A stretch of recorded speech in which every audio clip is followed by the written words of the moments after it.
Open the pod bay doors, Hal. I'm sorry, Dave. I'm afraid I can't do that.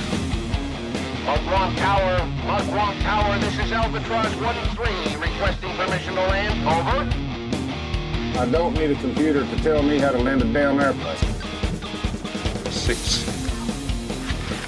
Heads-up display, check. 5, Lasers, check. 4, Particle beam, check. 3, Photon bolts, check. 2, Chair control, check. 1. Let's do it. Broadcasting from a secret underground location somewhere in Mos Eisley, this is the Docking Bay 77 podcast. Make yourself comfortable. The show is about to start. Hello and welcome to the Docking Bay 77 podcast. I am your host, Dayton Johnson. Well, this is another one of our episodes where we asked one of our podcast friends to pick a topic, and he did, and we are here to discuss it.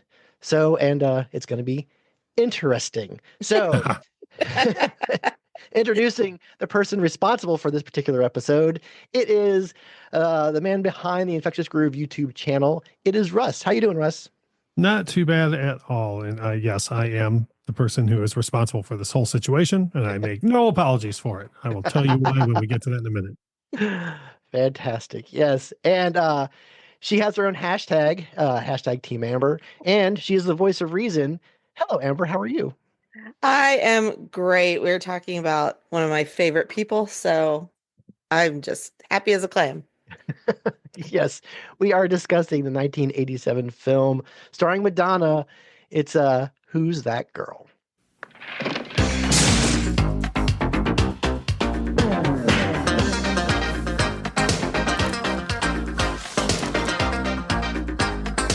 Who is that girl? I got the moves, baby. Who are you? She's beautiful. She's impulsive. She's Madonna. And in 24 hours, she'll turn a mild-mannered corporate attorney into a wild-eyed fugitive from justice. All because she holds the key to a life he never expected. Madonna. Griffin Dunn. Kiss me. I got the moves, baby. You got the motion. Who's that girl? Causing it commotion. I got the moves, baby. You got the motion. We got together, we be causing it commotion. Now, Russ, I'm curious, why this particular film?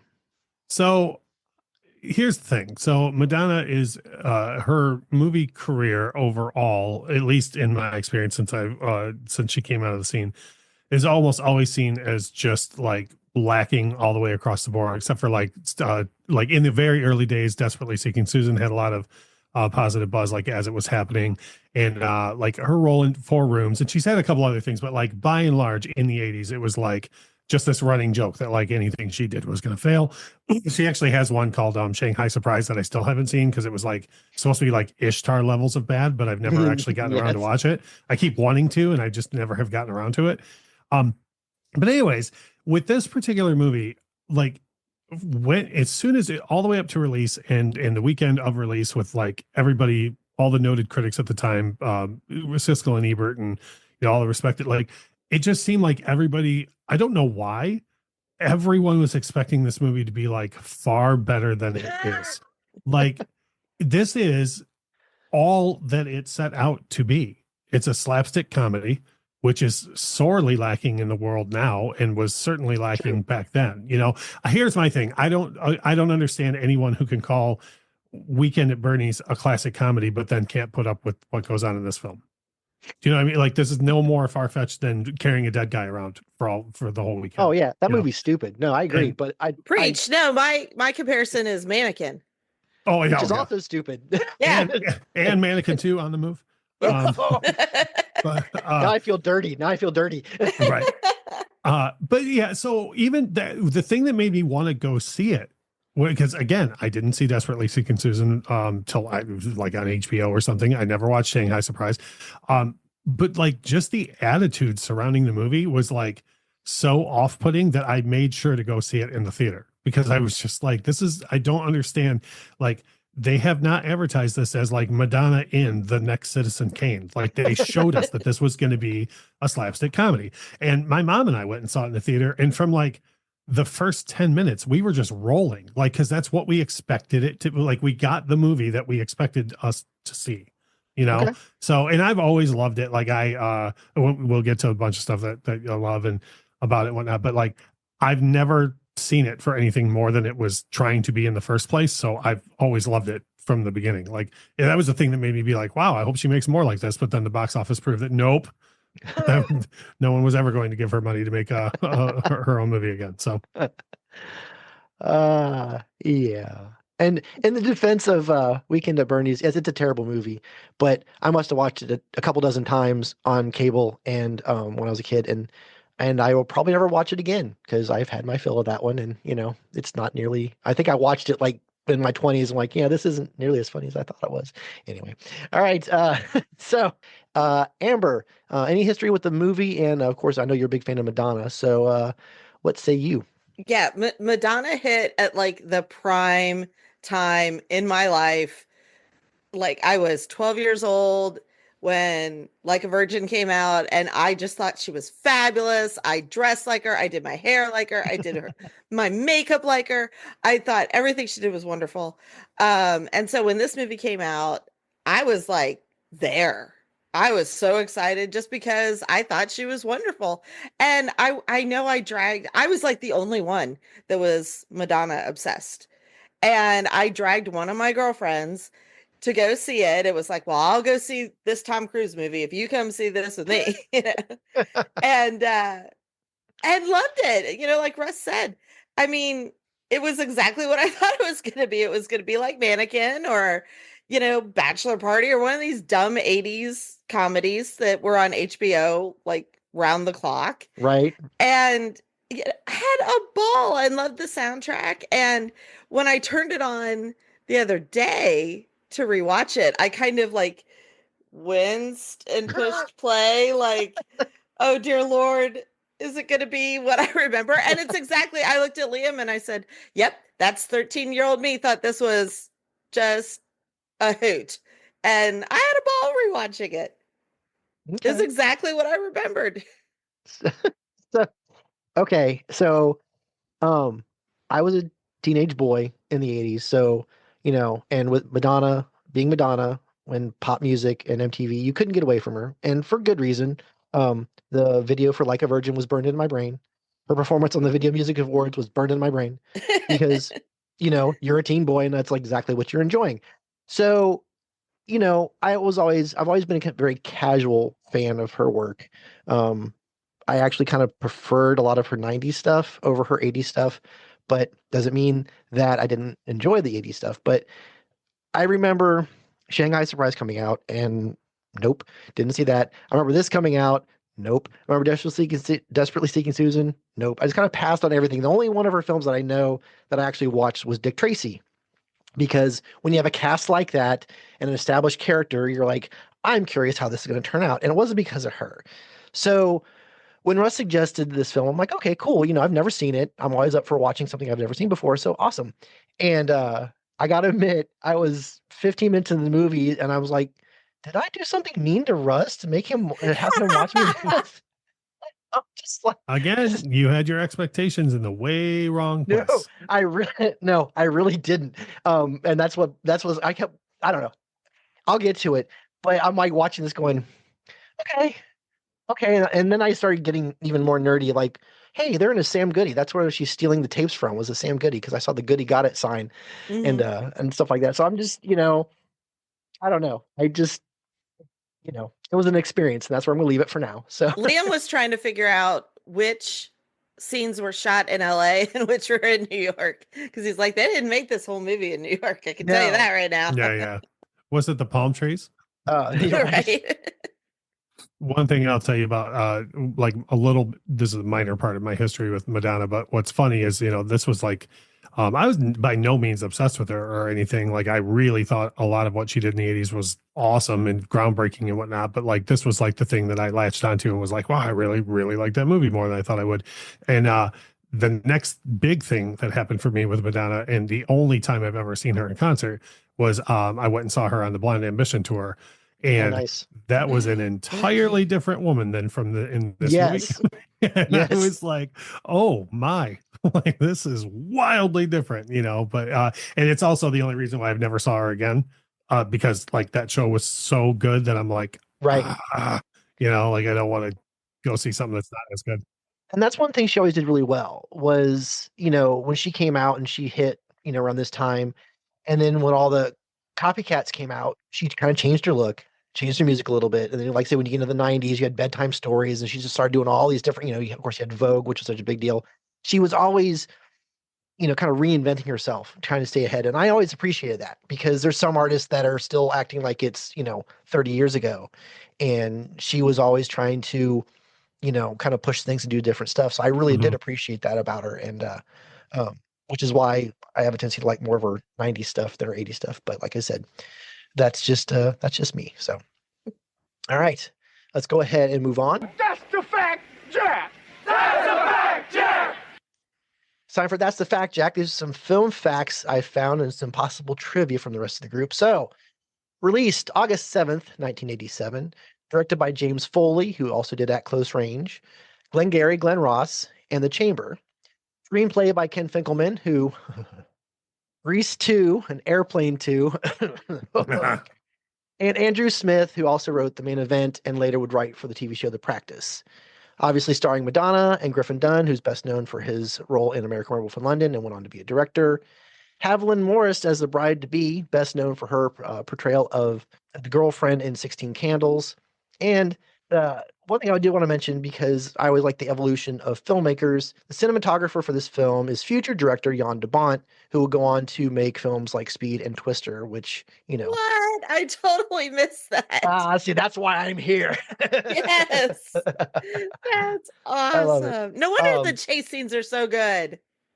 And the budget of $20 million and a box office of $19 million. Real quick, the film's soundtrack was a commercial success, no surprise, selling over 6 million copies, and the title track became Madonna's 6th #1 single on the Billboard Hot 100. So I know you said earlier, Amber, that you had some fact you want to drop. Yes, in the very, very beginning, blink and you miss it, little baby Stanley Tucci with a full head of hair is one of the dock workers that takes Murray, the panther or puma or whatever the hell he is. I just say tiger. The big cat. He's a big cat. Off of the boat.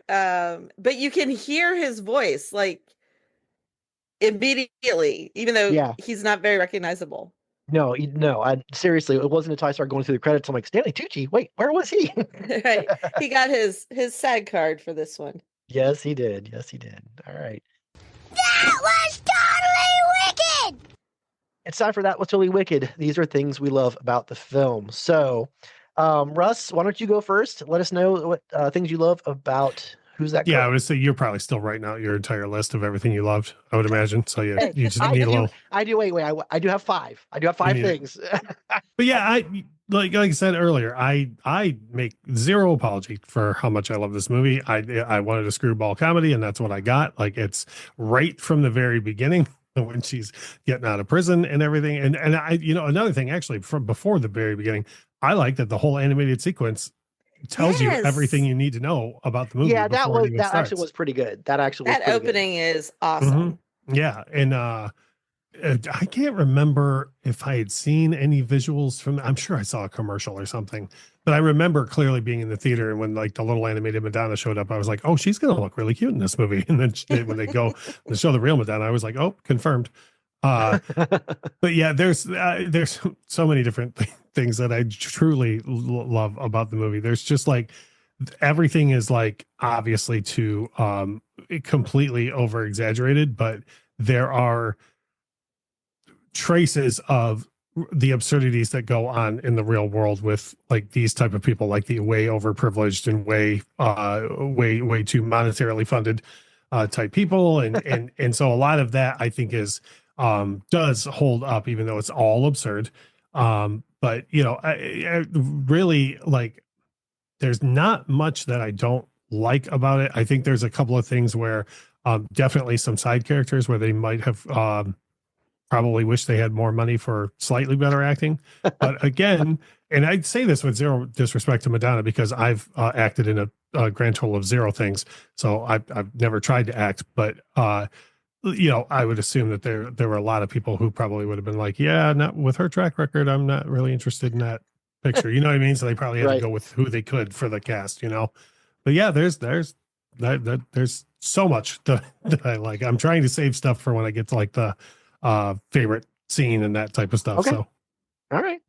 Amber, something you love about the film?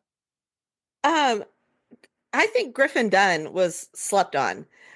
He was so funny in American Werewolf in London. He is what elevates that movie, because otherwise it's just, a gory, monster movie.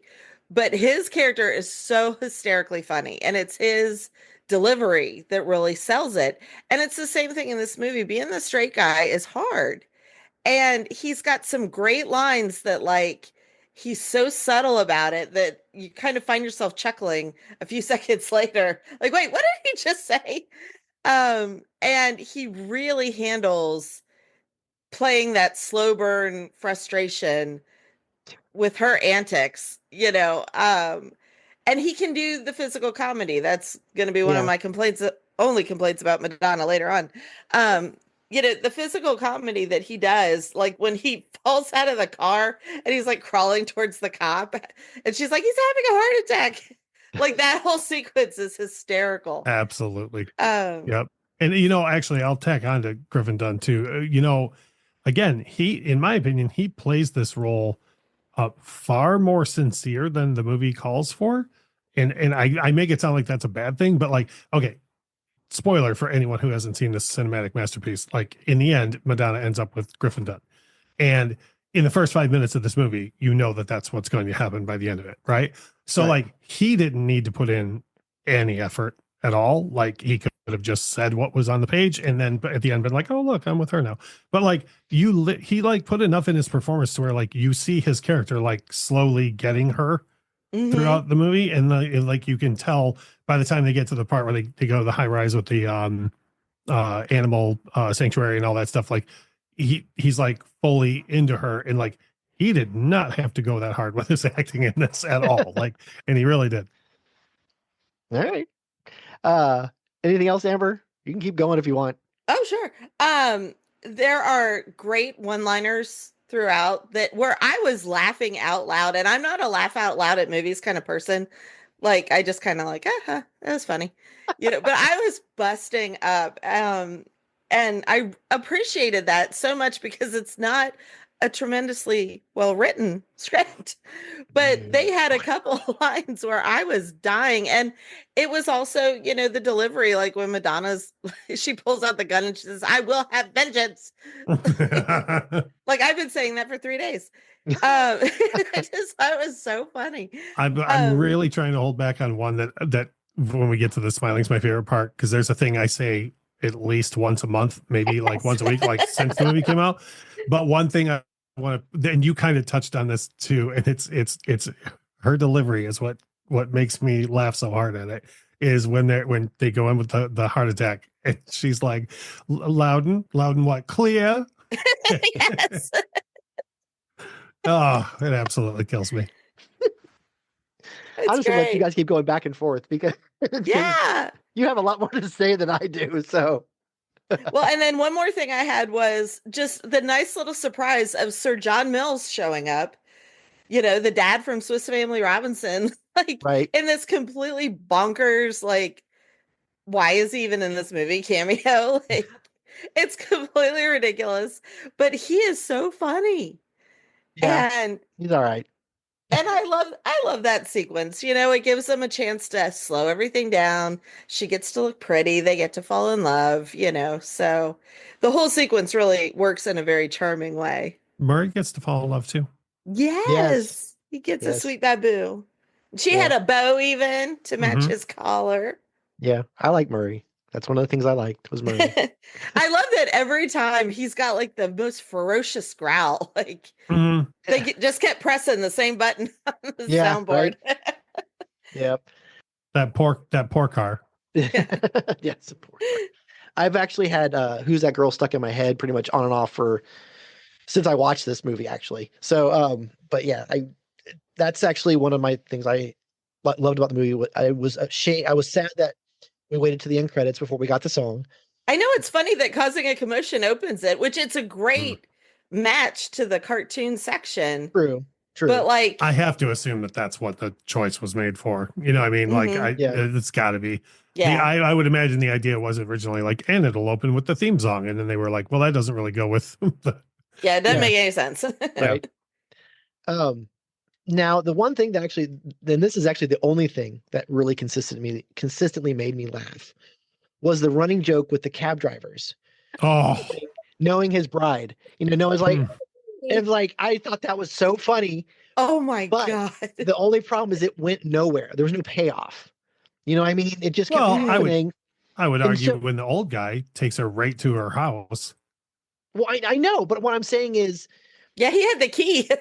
I know, but I'm like, so does this mean she's just hanging out with cab drivers? Does this mean she's out doing horrible things and they keep bringing her home drunk? I mean, not that I needed an explanation, but I was kind of curious. You do get an explanation from when Loudon says, "Excuse me, sir, but just because you happen to have given my wife a ride somewhere once doesn't mean that you know what she prefers." And he goes, "Nope, I didn't say I gave her a ride somewhere. I said I had her in the cab." Damn! So there's your explanation for what happened. I know that's true. That is true. But that was still But it's a gag that was done in Best in Show like way better and way funnier. Well, yeah, that's a whole different writing level. You know what I mean? But that was the joke that actually made me laugh because every time it happened, I was like, Dayton. I'm just saying, I'm allowed. Yes, you are. So, and then I will say that obviously in the first 5 minutes, we know that they're going to end up together at the end of the movie. And so I did appreciate the fact that he didn't end up marrying the spoiled little rich girl because that was never going to go well for anybody. Well, she also had Buck, so. Well, yeah. Yes, she sure did. Her and all of her friends. That's nothing. Anyway. But yeah, that's the things I liked about the film. So that's about it. You guys have anything else that you want to talk about that you loved about it? No? Okay. No, because I have stuff for like a later segment that I don't want to. Yeah. That's fine. That's fine. All right. Then let's move on.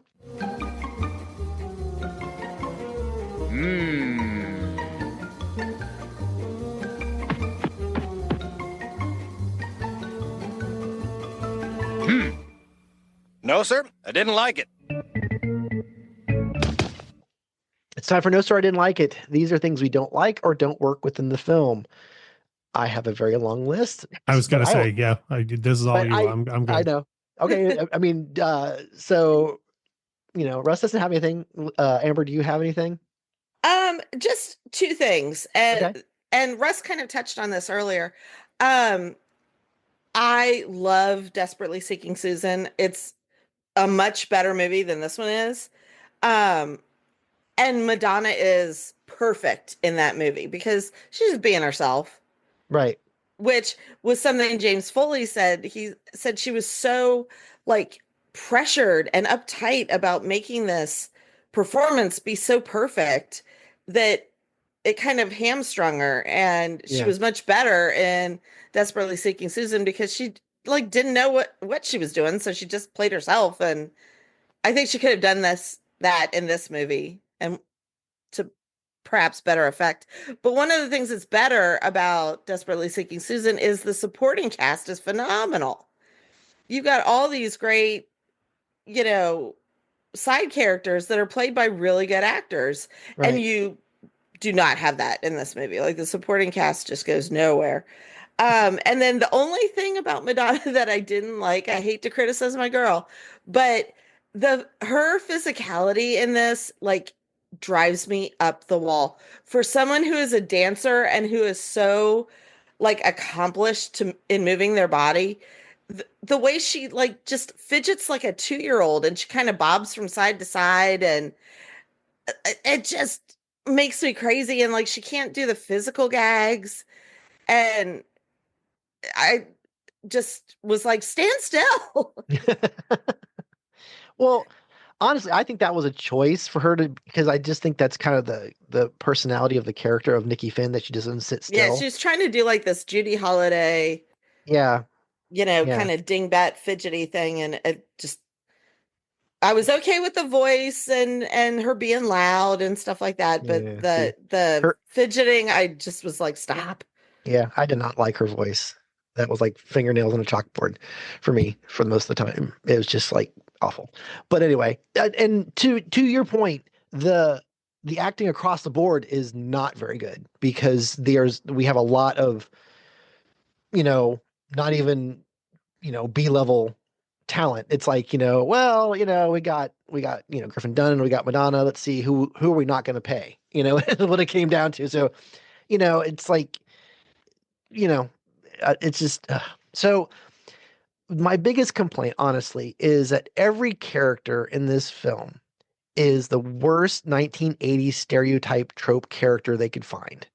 Okay, from the dock workers being way too New York and almost like insulting to the dock workers, to the prison guards that look like they're straight out of a woman's prison movie, to the rich, bride who's so superficial and dumb that she's not even charming or cute or funny or whatever, to the whacked out gun runner who is, it looked like Yahoo Serious, who wasn't even a thing yet, but that's exactly what I thought of when I saw him on screen. That is what he looked like. Oh I my know, God. seriously, it's almost like Yahoo Serious saw that guy and go, I'm gonna dress like him. And then you have the cops. So you have the one guy who's so Miami Vice, and then you have the other guys like a leftover from Barney Miller, and they're it's just like on purpose, like, well, they did it in this movie, let's do it here, and I'm just like, oh, I mean, and of course, and they fall in love, which was just so like stupid. And then you have our rich guy villain, and I'm all about rich guys being villains and getting their comeuppance, because you know what, they deserve it. But he's not interesting, he's not scary, he's not funny, and I'm just like, who cares? So There again, that just, I gotta say, I think you invested way too much into a slapstick comedy. no, well, okay, here's Like these stereotypes fair. were that way because that's what it looked like at that time. But Like, Yeah, you like it slots right in with all, like we said, all these other movies of the period. and they're all bad.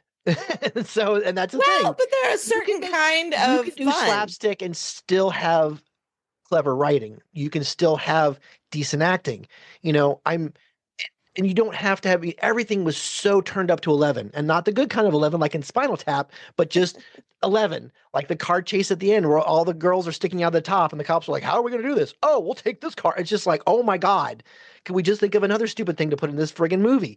And it was just too much, and Madonna's beautiful, and she could at least try to be funny, and she was trying. I'll give her credit. She was trying. Griffin Dunn is a solid actor. Build their relationship, and I don't think they did. I mean, they're going to end up together. So, and to Russ's point, he didn't have to try because we knew where it was going, and that's fine. And once my brain started going down this road, I started nitpicking everything, and I know I did, and I'm fine. So another thing that drove me crazy is she went to jail for murder, correct? She chopped up her boyfriend. They assumed it was her, so she went to jail for murder. She got 7 years for murder, then got out in 4 for good behavior. Okay. If they were rich, sure, that could have happened, but she's not. So that didn't make sense. And then she got out for good behavior. Okay, fine. Then why did the prison guards act like, no, don't let her back in here, she's terrible? But I'm like, but she got out for good behavior. It's either one or the other. She was either a good inmate or she wasn't. It doesn't make sense. You can't have both jokes. You can't. It doesn't matter. Hey, I have a question. Yes. I have a question. Why did Luke Skywalker try and kiss his sister? I can answer that actually, because George Lucas made it up in the second movie. That's why, because he didn't know at that point that they were family. So they made this up too. Just FYI, this is not based on facts. I didn't say it was. I wanted to be clear that this is not a documentary. I'm just saying, as a writer, you can't. I get frustrated with lazy writing. Well, you plus can't. also she wouldn't be allowed to wear a key around her neck in prison for 4 years. That would Yep. be in storage with the rest of her shit. So Yes, who I know. cares? I do, because it's lazy fucking writing, is But what it is. They didn't even try. That's not what you're watching this for. You're watching like this is a little microcosm of 80s that Yep. you show to your kid and you say, this is what I watched when I was 13 and I thought it was fabulous. And you know what? It's not half bad. It's fun. There's laughs. It's got a good soundtrack. It does have a good soundtrack. I will agree with that. I will agree with that. Well, I'm just saying, there's a lot. Nostalgia has a tendency to win way more than it should. There's movies that I used to love when I was a teenager, and then I went back and watched them and was going, yep, that was great when I was 15. But it's an awful movie. We mentioned them earlier. Weekend at Bernie's is a terrible movie. Mannequin, terrible movie. We loved them when we were kids. And you're right. Maybe I'm thinking a little bit too much, but when you're paid to do a job and you're so bad at doing it, I'm just like, you could have tried a little harder. And Well, I mean, it was his first like big budget monster he of did a that Close thing. Range. But that was like a small budget little. But it was character driven, and he was able to handle characters. And I'm just saying, I liked what the New York Times critic, who did not hate it, he said, I wish everybody had just spent 15 more minutes on their jobs. Yeah, see, that's And fine. I'm not asking for Citizen well, Kane. I'm not asking for any. I'm just like, but it kind felt of like you're very impassioned about this. because I feel like they the got critics paid said millions it. of dollars. They got paid millions of dollars to make a movie, and Hey, hold on. They got paid millions of dollars to show up on set and make a vehicle for a pop star, and which was a screwball comedy, and that's what they made. They made a screwball comedy that's a vehicle for a pop star. Yeah, they were not tasked with bringing anyone's masterworks to film. They were brought on set to make a screwball comedy that was a vehicle for a pop star, and that's what everybody in the movie did. and I would wager that everybody signed on because they were like, I'm making that Madonna movie and my name is going to be seen. And I agree, because if it's in the 80s and you find out, oh, it's a Madonna movie, of course I'm gonna take the job. I'm not saying that. And you're right. They are making a vehicle for her, and that's awesome. It really is. But like I said, you're getting paid, at least to Amber's point, 15 more minutes on your job. Just try a little harder and be aware, and maybe some of these things just wouldn't have happened. And I mean, I was never asking for Madonna to be an actress. She was fine being a pop star. She was really, really good at that. So fine. And we know Griffin Dunn understands film because he went on to be a director. So it's not like the parts weren't there. It's just felt like they kind of showed up and, oh, we're done. And I don't know. That's fine. And I'm happy to have watched it because I can check it off my list that, yep, I've seen that movie now, and I'm not mad at Russ. I'm really not. It's just I can't imagine why you would be. Like, no, there are worse things that have happened in the world than someone having you watch a screwball comedy. Yes, right. Agreed. And it was just it's only one of 90 minutes. What do you want? Yeah, I know. I did have to watch it with commercials, so it made it a little bit longer, but that's okay. I know, and you're right. I could go on, but I'm not going to. That's okay. All right. Let's go ahead and move on. Why are you smiling like that? I just like to smile. Smiling's my favorite. Make work your favorite. That's your favorite, okay? Okay. Work is your new favorite. Fine. It's time for Smiling's my favorite. These are some favorite things about the film. So, Russ, who's your favorite character? Oh, you're not going to like this at all. Nikki, I think I don't mind the voice at all. I thought she was hilarious when she screams in that guy's face. It absolutely kills me.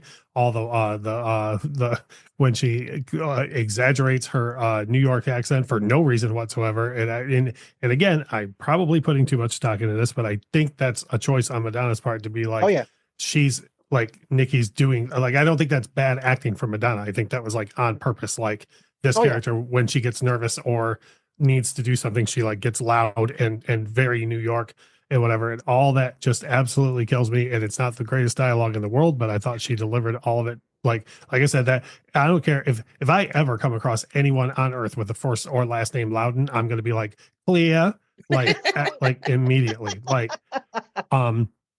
So, and that's still not, by the way, that's still not my quote from the movie. I might as well do this now because it grabs into my favorite scene in the movie. So I'm not kidding you. Probably at least once a week, I say this since I saw the movie in 1987. So anytime that I'm going to do anything of a monetary value that surprises anyone, like if I go to the bar this is a true story. We'll go to the bar on the Las Vegas Strip and I order a bunch of shots for like me and all my friends. And people are like, Jesus, do you know how much shots are on the Las Vegas Strip? I turn to them and go, for Murray. When my wife and I are in Winn-Dixie and I put something like cereal that's not on sale, which, as you know, is you need to take out a loan for, put that in the cart. She'll be like, really? And I'll be like, from Murray. Like I say that like every single time I'm going to do anything. Like if we stop at a gas station that's like in a tourist trap and it's like 15 cents more than it would be anywhere else, I will say for Murray, like every single time. And it's since the movie came out, only like 3 people have got it, but I don't care. Like those 3 people, it was great. We high-fived and talked about the movie for like an hour. No one screamed at me about it, by the way. Hey, I didn't scream. Oh, wait till you go back and listen to this episode. But like my wife saw this movie for the first time, like, I don't know, 2 months ago and absolutely loved it from start to finish. Like she was just like, oh, this is so much funnier than I thought it was going to be and whatever. Anyways. And so she does the same thing now. She does the Murray thing like all the time. It's awesome. So it just makes me happy. So now I have a Murray partner. But that scene where they're in the jewelry store and just everything about it is just so ridiculous in the first place. And she's just like, put this on mother's account too. And he gives her that look like, what in the shit? And she's like, from Murray. Like, it's just fantastic. And I just love the fact that the cat's name is just Murray. Like, yeah. So. Yeah. Oh, that was good. Okay. Amber, your favorite character? The same, Nikki. Like I said, her delivery of some of those one-liners is just priceless. And, we've been kind of giving her a hard time with her talent and her accent or whatever, but I watched it again today and the scene where they crash the fiance's bridal shower and she all of a sudden becomes Southern. The Atlanta trots with the 3 T's. Like, that is hilarious. And her accent is awesome. She's so great in that section. So, you got to give it up to Madonna. It's her movie and she's great. So my favorite character was Murray, because I was waiting for you to, I hand to God, I was waiting for you to be like, are the credits a character? No. Like the end credits. When it says the end. Yeah. No, I love Murray. I love Murray. And now I will start to say, well, for Murray, because he was my favorite part of the whole movie. No, I'm a cat person anyway, and then a big cat is just even more fun. You just hope they don't rip your head off, but hey, that's okay. So that was my favorite character. All right. So Amber, your favorite scene? The car freight train hospital section. I think it is so great. From Griffin Dunn going, freight train, freight train, freight train. And I like how very confidently she's like, we're gonna make it. I'll take anything but a tie. Oh. Again, great line, great delivery. Yeah. And then when the cop pulls her over and she's like, we have to get to the hospital. Is this the way? And she points to the dead end. That whole section. And then Griffin Dunn is his physical comedy in the hospital where he's like hanging on the door and then the door swings open and like everything until when he gets into the taxi at the end of that sequence. I just love that whole segment. That's pretty funny. Okay. That's a big chunk of the movie too. Okay. So Russ, do you have a favorite scene besides the jewelry store? No, I mean, I don't know why, but I wasn't even thinking about the car and the train bit until now. That's excellent as well. But I don't know. It's just because I've been using that same joke for whatever 40 years now. The jewelry store thing is the one that sticks with me. All right. So actually my favorite scene is when they get to Belle's apartment with the the Amazon rainforest upstairs and everything. Mostly because Madonna looks absolutely stunning in that white dress. It's like one of the few moments in the movie I was like, I mean, because she was cute the rest of the movie, but that one you're kind of like, yeah. Now I understand why Dunn's character is going to fall for her because she looked amazing in that dress. So There's um, subtleties in that scene too, and I'm probably giving the movie too much credit. But the fact that she was there before him and this like well-traveled, like very intelligent, very well-off person, like her and him obviously had some sort of huge arty conversation, and it seems right, like maybe she is always playing way dumber than she is. Like the possibly. person of Nikki, you know what I mean? Like it just seems like that's intended in that scene that guy is like kind of gives his approval on her, like Right. she's great. And also I'm sure you both noticed this, but Murray is wearing the necklace that she got him in the Oh, yeah. store in that scene, which I love. Yep.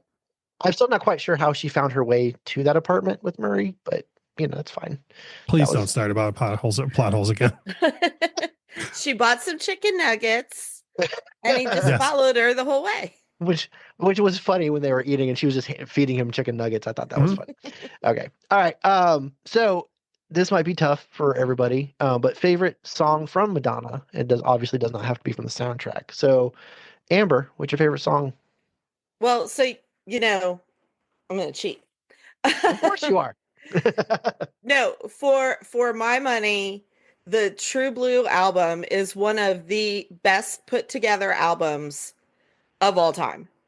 And I have listened to it start to finish more times than I can possibly count. There's not a bad song on there, and I absolutely adore that album. So that's my favorite Madonna. Okay. All right. I'll let you cheat. It's fine. All right, Russ, your favorite Madonna song? So, it is a hard question. I mean, like, I don't even consider myself like a huge Madonna fan, but if I think, I mean, I could probably name 20 songs off the top of my head that I really like by her, Well, there's so many different Madonnas. Yes, well, and exactly. that's okay. Yeah. So that's the thing. That's what I was going to say. I don't know why, but the first two songs that come to my mind, and I know it's crazy because she has a billion songs that pop into my head. If someone just mentions Madonna, Causing the Commotion flies into my head. And which I think is a crazy underrated Madonna song. Like it was a hit when it was out, but like no one remembers it. I was gonna say I didn't even recognize it when it came on the on the movie. I was like, I love that. I love that song. And the other song, I have no reason why, but this is the first song that pops into my head when someone mentions Madonna is Take a Bow, which oh man, I love that song. And I mean it's a Babyface song, so yes, you're gonna love it. But her vocal performance on it is fantastic. And I don't know. I think if you shook me awake in the middle of the night and went, "What's your favorite Madonna song?" I think I'd just be like, "Oh, Take a Bow." Like but I could sit here and debate like I don't know 30 of them besides that are in the running. Like you said, first of all, the whole True Blue album is brilliant. I think the entire music album is astoundingly good. Like she had no business putting out a record that good at that stage in her career. And so yeah, but anyways, if I have to nail it down to one, I honestly I think and also she looks stunning in the video for Take a Bow. Like I think that of all of the many different attractive versions of Madonna that there are, I like she looks amazing in that video. All right, that's fair. All right. So, for whatever reason, like I said before, I have a tendency to kind of enjoy her 90s music a little bit more than her 80s stuff. But the song that always pops in my head when Madonna comes up is actually Ray of Light. I just really I love that That's song. a great song. I love the production on it. I prefer listening to it with headphones because you can hear all the different layers of stuff going on. She evolved yet again. She was doing this right before 2000, so it's like here's another version of Madonna before we get to the millennium and everything else, and I just love that song. There's so much about it that I enjoy, and like I said, you mentioned Madonna, that's a song that gets in my head, not Like a Virgin, not just any of the 80s stuff doesn't get there. It's just that's one jumps in there. So I just really, really enjoy that song very much. You know, I think you bring up a good point too, not to derail over completely to just a Madonna discussion, but that's quite when all right. when you have an artist who is successful at reinventing themselves so well, I think that's what makes it more difficult to be like, Yes. like for example, if you said to somebody, and I know it's not exactly the same thing, but if you said to someone like, "What's your favorite U2 album or favorite U2 song?" Like they've gone through so many different, very successful phases that like you can't match Pride in the Name of Love to Numb, or you know what I mean? Like, and then with Madonna, it's like when I think of Borderline, it's hard for me to even, and I was there when it happened. Right. And it's hard for me to wrap my brain around the fact that that's also the Don't Tell Me and Ray of Light woman. Right. And I was there. I saw it. Like, you know what I mean? Like I physically saw it happen. And it's still hard for me to like reconcile that. So, and I'm also the same guy that I hate doing that to people. I hate being like, well, you could pick one from the 80s and pick one from the 90s. But like with her, when she reinvented herself, not only did she do it successfully each time, but they're all so distinctly different. Yeah. You know, so that's hard. Yeah. Because there's a, decent amount of artists that try and fail, and she never really did. You know, it's like, I'm going to do this, and I'm going to do it right. So I don't know how much of it, like, I don't know if it's just the people around her that made it easier. I don't know if it was just all her or whatever, but man, it just seems like, every time I argue that shifted, it's the committal. Like she committed 100% to the bit, from the outward look to the people that she was working with in the studio to what she was writing. Like she changed every facet of, I swear she probably like redecorated her house. Because she like 100% committed to the bit. And I think that's what makes it work, is if she 100% believes it, you're 100% going to believe it and go with her. Yeah. All right. This is like 2 steps away, but I know a person who worked with her on the Like a Prayer album. Okay. And he said exactly, like, wasn't for public consumption, but he said more or less exactly what you were saying. Like when she decided that she was in the Like a Prayer phase, it's like a method actor. She was like, this is like, this is all we're focused on, and like, so it's good to know that that's like behind the scenes is what you're seeing in public for each phase is very true behind the scenes, because I also know of people in the music industry who are not even remotely the same person as soon as the cameras turn off. So I love that. All right. So let's move on to final word and rating, 1 to 5 film reels. So how do you want to sum this up, and what's your rating there, Amber? It is a great slice of 80s comedy. It has its own spot on the shelf next to, some others of its ilk. And I'm going to give it a 3. All right. Okay. Right in the middle. All right. How about you, Russ? Well, I'd like to start by apologizing for having you watch this film, because it was obviously an emotional problem that occurred for you. No, I'll be fine. I'll be fine. It's the litmus by which other things will now be measured. Right. I have watched worse, so there's at least that. So here's, in all seriousness, here's my my review of it or my rating of it rather, is a solid 3, because that's what I was expecting. Like I went into this going, this is not going to be great writing. This is not going to be great acting. If nothing else, Madonna is going to be pretty in it. And then also I hope some funny things happen. And then all of those things came true. Like, you know what I mean? Like that's exactly what I wanted to happen in this film happened.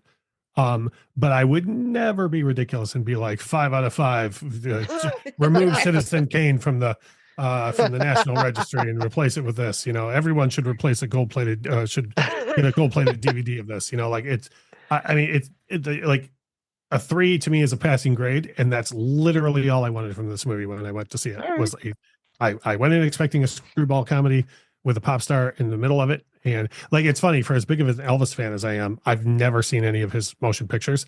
Like I've only seen he has 2 concert films from 70 and 72 that I've seen a ridiculous amount, but I've never seen any of the actual like movies that he made, because I have the same expectation of those that I did of this, and I'm good with this one. Like I don't need to go watch Elvis do it like 30 times. You know what I mean? Right. So But yeah, I expected this to have a passing grade, and for me, it did. And All right. please tell me how many different ways this is a 1 for you and why. Okay. To me, this is just a bad movie. It's there, and that's fine. And we even did a whole episode, top 7 bad movies we love, because there's lots of movies that I admit that I own that are not well made. They are poorly written, but I have fun watching them. Okay. And I'm cool with that. There's a difference between, knowing something's bad and enjoying it, and knowing something is great, and like this is well made or whatever. And that's fine.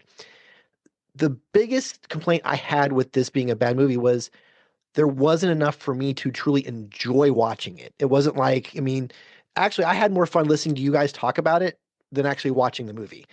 Having Russ go, "For Murray," that actually made me laugh, when he said it, but not necessarily when I was watching the movie. Are you suggesting I'm a better actor than Madonna? Yes, I am. I will tell people that. Okay, good. No.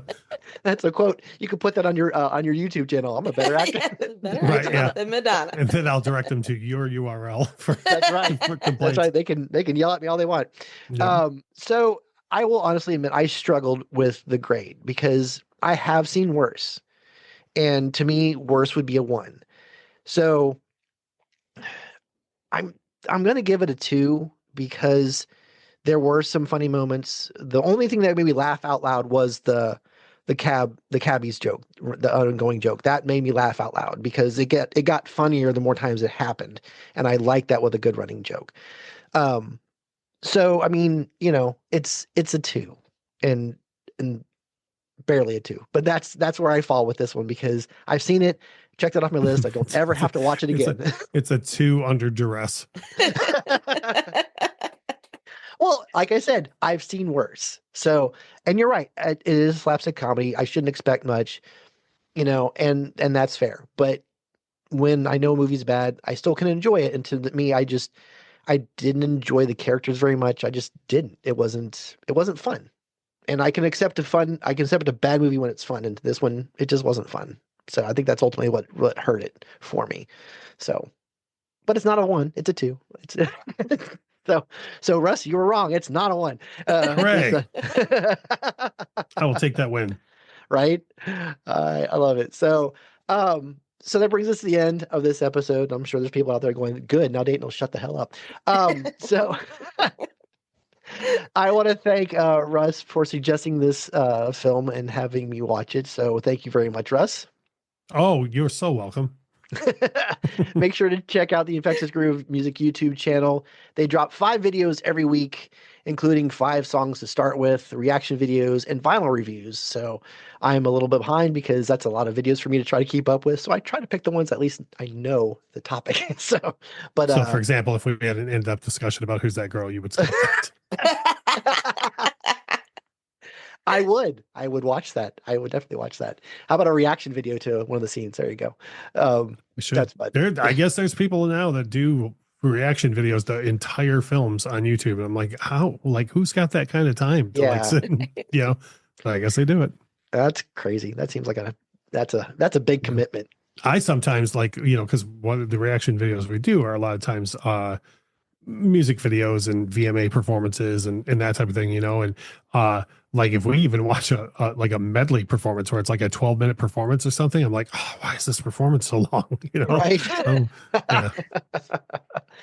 Yeah, I can't even imagine doing a whole film. Anyway, all right, and of course, the voice of reason, # Team Amber. Thank you, Amber. Thank you, and thank you, Russ, for this delightful trip down memory lane. It was absolutely a ball watching this again and going through the whole Madonna catalog while I did it.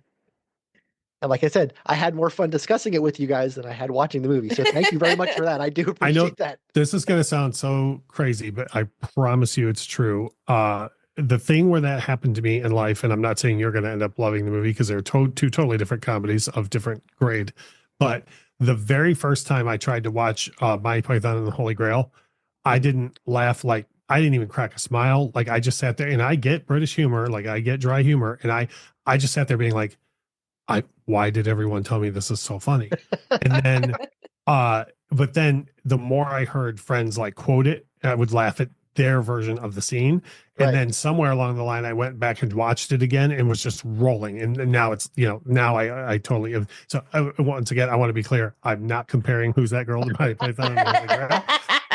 But when you said that earlier, that just made me think of that like Anchorman was the same way. I couldn't stand Anchorman. Yeah. And then I had a drummer at a cover band who quoted it constantly, and I would laugh at his version of the lines from the movie. And so whenever it was on cable, I would watch it and laugh at it, that way. Like, Right. and so that I got it more. So Gotcha.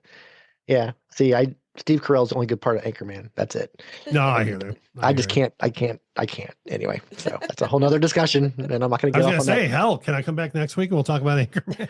that. I might be able to get my wife on that one. She loves that movie. So anyway, thank you to all our listeners for stopping by and spending time with us. There are quite a few options out there, so it does mean quite a bit to us that you choose us and spend time with us. So thank you very much. Reach out on social media and let us know what you think of this particular film and Madonna in general. We are on Facebook, Twitter, and Blue Sky. And do us a solid and rate and review the podcast. If we see the review, we will read it and share it as well on social media. Hop on over to Patreon if you want to support the podcast for even better ways. Some recent reviews over there include Spirited Away, our top 7 DVD Blu-ray bonus features episode, and coming soon, our review of the 2016 sci-fi film starring Amy Adams, Arrival. Some other upcoming episodes where our other podcast friends made some picks. The guys from the All 80s Movies podcast will be joining us. This May, Bill, his pick was Darkman, and Jason, his pick is District 9. So we will be discussing those in May. Looking forward to that. The rest of March, the Cameron Crowe film, Say Anything, the Kate Bush album, Hounds of Love, and the fantastic and underrated Jennifer Lawrence film, Winter's Bone. All very excited. I love that movie. It was her first Oscar I'm such a nomination. child. There's a Wayne's World sketch. When that movie came back, Dana and Mike came back to do like a quick top 10 on SNL, and it was the Oscar picks, Okay. and because it's Mike and Dana, they kept putting Winter's Bone every like 3 on the countdown.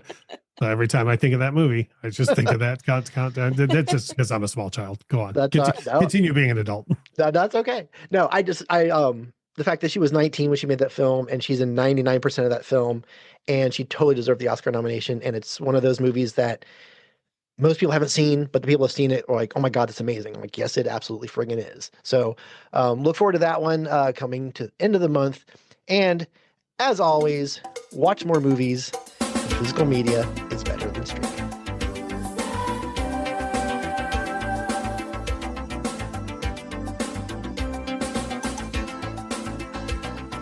The Docking Bay 77 podcast is produced and edited by Dayton Johnson. Recorded with Rode Pod mics, the Zoom PodTrack P4, and edited on Audacity. Opening music provided by Eric Jason Brock. You can find him on YouTube and Bandcamp. Thank you for listening.